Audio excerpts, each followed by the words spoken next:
Sure, I'm Chris Alston, the co-founder and CEO of Life360. We're the largest family networking app on the market with over 50 million registered users. But when people think family networking, they're usually thinking things like Facebook. We're actually very different. We're focused on daily communication challenges between family members, and we specifically focus on location, so making the "where are you" text obsolete. So the company's been around since 2008. We launched in 2009. We were actually the first venture-backed app ever to launch on Android because we got started with a grant from Google before Android even launched. And today we've raised about $20 million and have 37 people in the company. Wow. How is your company nowadays? Like, what keeps you motivated to work at Life360? So we are finally seeing our vision hit the scale that we've wanted. We were live for over 2 years before we got significant traction, but now we're getting over 1.5 million users a month, so it's very rewarding to see all this thing that we had hoped to happen and expected to happen actually happen, where younger kids are getting smartphones, people are using their smartphones as a way to actually make life easier, and we're right at the forefront of that. So that's very motivating for me and the entire team. And during this path, you mentioned that you have a company since 2008. Yeah. Have you ever had second thoughts, like, I don't know where this is going, is it difficult? Yeah, we've had 2 times where we've had less than a month of money in the bank. That was much earlier on in the life of the company.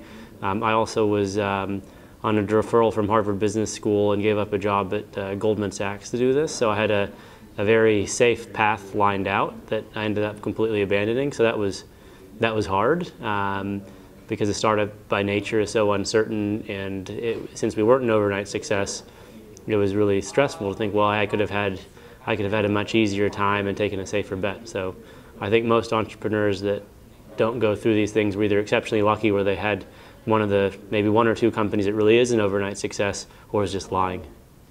And well, you said you could have a much easier path, maybe a more secure path. Yes, secure is probably a better word. Yes. Why you decided, no, I still want to be an entrepreneur? I think people do say it's in your blood or it isn't, and I know that sounds corny, but I think it might be. I've always wanted to do my own thing since I've been a little kid. I've started businesses. I had a small company in 6th grade selling African craft goods of all random things. In high school, I had a business. I was a Dish Network satellite TV retailer. So I've always been a startup guy, and so going down a finance track was actually more of the aberration, and I almost feel like I have to do what I'm doing.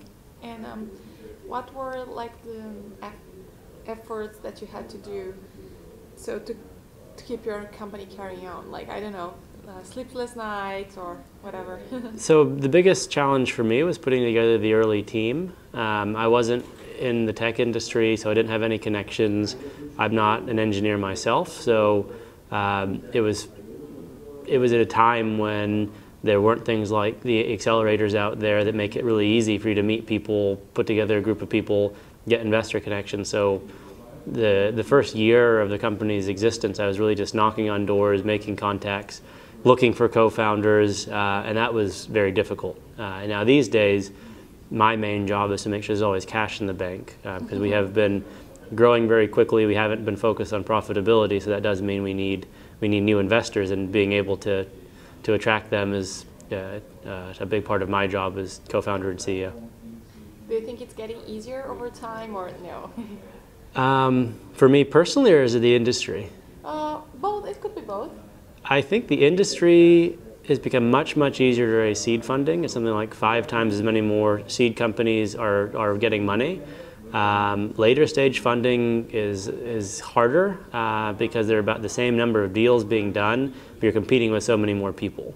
We've been fortunate that we've had so much success lately that it hasn't been that hard to get money, but that's been the general trend.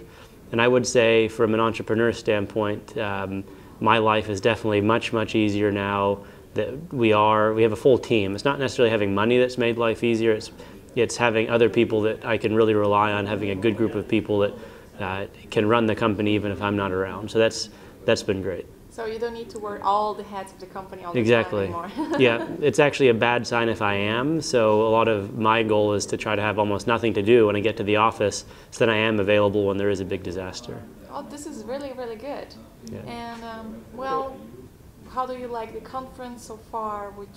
The conference has been great. There's a pretty strong international component. So I've met a lot of interesting people, and it was a fun panel to be on earlier. So I've had a good time, and it was an easy conference for us to come to since our office is just down the street.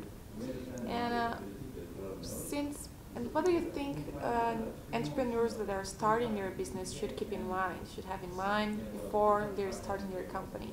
I'd say a few things. The first is realize the commitment you're going to make. I've seen a lot of people say, I'm going to try this for a few months, and if it works, then I'll keep going with it. And they take that whole lean startup concept and I think take it to an extreme. It never comes together that nicely. Maybe for 1 or 2 people a year it does, and those are the ones you hear about. So if you are going to start a company, I'd be prepared to have a really, really rough time for a while, many years even. I'd also say that you also hear the talk of raising seed funding becoming easier. I said the same thing myself, and I think people sometimes confuse easier versus easy. Yes, it is becoming much easier to raise seed funding, but it's still exceptionally hard, and of the companies that try to go out and get their first round, the vast majority will not. And have you ever had a serendipity moment during your entrepreneurial life? Most of our company's been serendipity. I met our first investor at a job fair of all things, just when I was just showing up to every event. It was a $50,000 angel investor. And so many of our hires, our investors we've met, deals we've done have been very random. I've met people in lines, and even as we've got later stage, there's always chance events that have turned into big things. Do you believe this is something from Silicon Valley, or this serendipity can happen all over the world? I think serendipity, by definition, can happen anywhere. I think why you hear stories like this in the Valley is the concentration of people working on similar things, and the number of degrees removed people are from the ecosystem is much lower naturally somewhere here. I mean, if you go out to a farm in Africa, I don't think you're going to end up meeting investors. It's probably pretty unlikely. But if you're in an area with so much activity, the odds of bumping into someone at a coffee shop or knowing someone who knows someone just dramatically go up. Okay, great. Thanks a lot. Thank you.